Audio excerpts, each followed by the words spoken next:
Oh, where do I start? I am removing my breast implants. That's the long and short of it. It is November 21st, 2019, and this is my story into why I'm removing my breast implants or explanting. I wasn't going to make this video yet because I am about 69, 70 days away from surgery. I will be having an explant here in Phoenix, Arizona with Dr. John Rowley on January 31st, 2020. And I wasn't going to make this video until after I explanted so that I could talk about the whole thing and I could talk about how the surgery went and how I'm recovering and if I've had any symptoms go away or if I have felt better. But then I thought, there's 70 days, at least 70 days, that there could be women out there not knowing what's wrong with them and trying to figure out why they're feeling the way they're feeling, if they're feeling sick, why they're having these issues, or who are on their explant journey and just want some reassurance that what they're going through is real and that they're not crazy. And so I wanted to put this together to say, like, hey, this is real. It's happening to a lot of us. It's happening to me, and you're not crazy. And I wrote some notes just to keep keep everything straight. So I'll kind of be looking at that every once in a while. I got breast implants in 2009. I was always small chested and, we were told they're perfectly safe. I even got saline because they were safer. So I got saline implants in 2009. I got 450 cc's and, once I was all recovered and they were settled, I loved them. They were great. They were exactly what I wanted them to be. I never had any issues with them, never had capsular contracture, which is where your muscle hardens around the implant. I never had that. They were beautiful and everything was hunky-dory. In 2000, like very late 2013, but really into 2014, I basically woke up one day with cystic acne. Just all jawline around here, which is hormonal when it's around your mouth like that and your jawline. And I was 25 years old, and your hormones can change. You get a little older, your hormones can change. I thought, okay, I guess that kind of makes sense. I'm getting older, aging. I went in and I had my IUD taken out, thinking, okay, the hormones could be screwing with me now that, I'm in my late 20s. Of course, I was 25, which now seems so stupid, but that's what I was told. And then I started getting really bad digestion issues and figured out, okay, maybe I'm dairy, maybe I'm, lactose intolerant now. So I stopped eating dairy and it did feel a little bit better.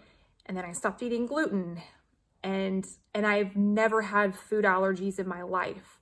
So to all of a sudden overnight have all these food allergies was really frustrating. I love gluten. I love cheese. I love all those things. And so it was frustrating, but I was like, okay, that's one more thing. So now I'm dealing with acne. Now I have all these food intolerances. I'm going to look at my notes. And then I started having hair loss and having really thinning hair throughout here, but most noticeably just breakage. So my hair is about this long now, and it used to be down to my waist. So I've lost about, I would say, a solid 4 to 5 inches of my hair without ever cutting it. I've had tiny little trims, as we all do. I've never substantially cut my hair, and yet half of it's gone. It's a lot thinner than it used to be. And that was really frustrating because I have just always had naturally thick, luscious, long, beautiful hair. And it's, I still have some hair, but compared to where it used to be is not there. stiff neck and joints. I, was working out 4 or 5 days a week, if not more, felt amazing.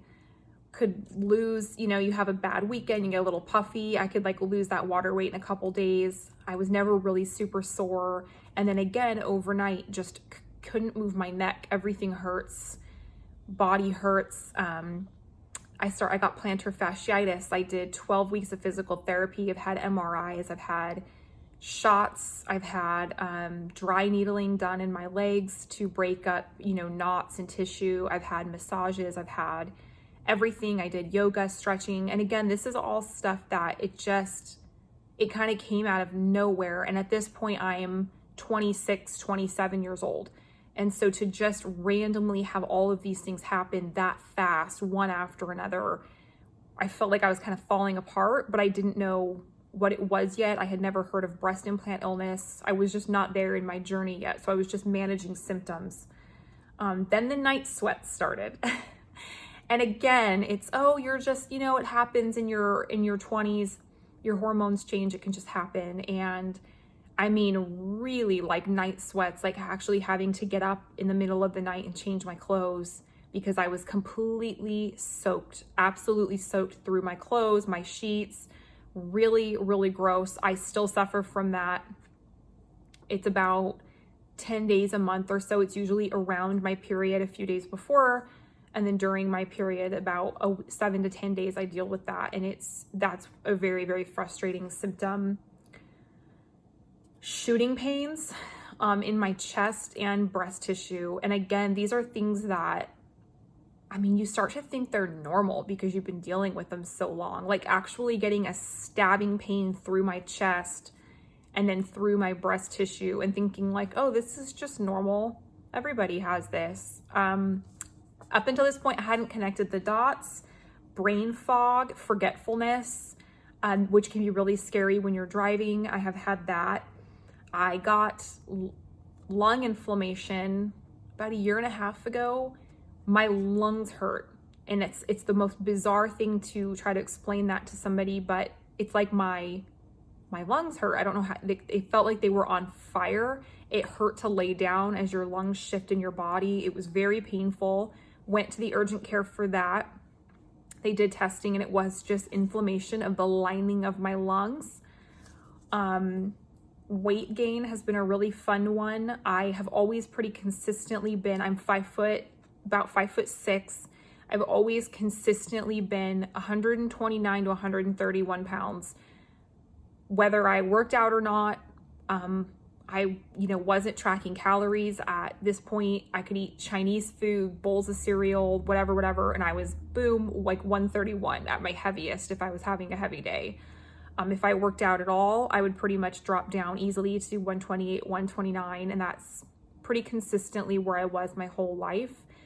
And it alarmed my doctor a little bit when I gained like 12 pounds in like 6 months. And I track every single bite of food I have now. I am not able to work out as much just because of the fatigue and the muscle stiffness and just not feeling well. But I do still get there a couple times a week. I track every single bite of food that goes into my mouth, and yet I'm still cannot lose weight. It's just a general inflammation. My hands are inflamed, my feet are or my hands are swollen, my feet are swollen, my face is puffy. And it's just a general inflammation because breast implant illness, your breast implants are foreign objects.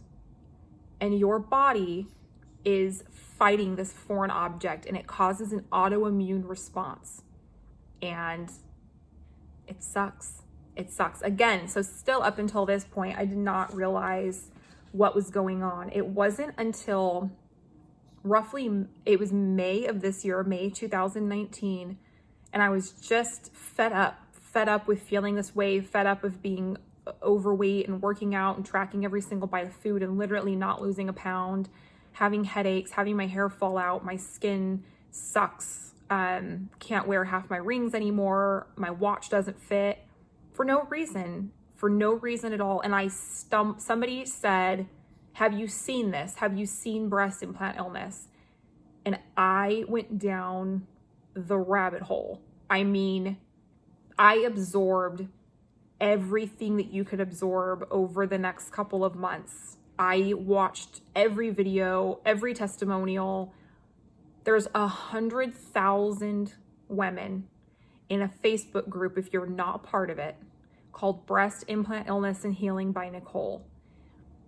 These are just the women that have not only figured out what's wrong with them, but have found the Facebook group. And there's 100,000 of us. There's hundreds of thousands of complaints to the FDA. If you go in and look into that, there's been hundreds of thousands of complaints from women about their implants and illnesses that they have had. So it clicked. And I went, oh my God, this is what's wrong with me. This is what's wrong with me. And I've had two consultations. I've decided to explant with John Rowley in Phoenix, January 31st. And he does believe that women can have these symptoms. He absolutely believes that it is real. And not everybody will have this. And I'm not a doctor and I'm not giving you medical advice. So if you're having any of the symptoms that I named, go to your doctor. If your doctor doesn't believe it, get a second opinion, bring articles, have them read about it, go to the FDA's website, type in breast implant illness, show them the literature on it. But and not everybody will get it, but there are a lot of us that do get symptoms. Just like some people are allergic to peanuts and some people aren't. Some people are going to have an issue with these and some people are not. And so I've made the really hard decision to spend, thousands of dollars that insurance doesn't cover, of course, to have my implants removed. And it's costing me more to get them out actually than put them in. And it's hard to get away from society. Society tells us we need to look a certain way, but I'm at my breaking point. My significant other, I just actually said today on the phone, what's sexier, having big boobs but laying on the couch and having a headache and not wanting to work out or not wanting to be active and having digestion issues and feeling like crap all the time and losing your hair, or having a smaller chest but having a life and being motivated to get out there and live life and feel good about yourself and feel healthy and be strong and go to the gym and be exuberant again. I mean, how would you want to live? What is sexier? And luckily I have a supportive partner that, I think it took a little while for him to really see and understand it, but he's watched the documentaries, he's seen the testimonials, he's read articles, and I think he gets it now. He sees they do need to come out. And it's unfortunate that I'm one of the women that this has happened to, that has had symptoms, but there's hundreds of thousands of us. It's not just like there's 6 of us and we're making it up.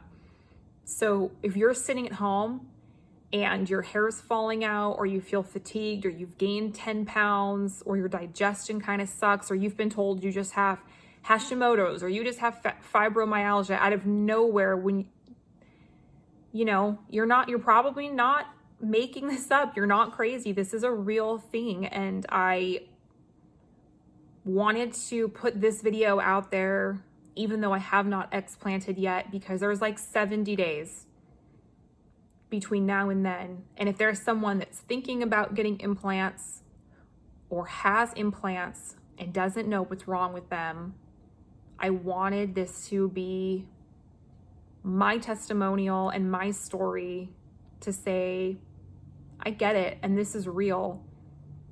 So this is part 1, and I will definitely be making a second video sometime in February when I'm a little bit healed up. Hopefully 2-3 weeks after surgery, I will have some improvement and be able to jump on and hopefully have some relief for my symptoms. So stay tuned for part 2.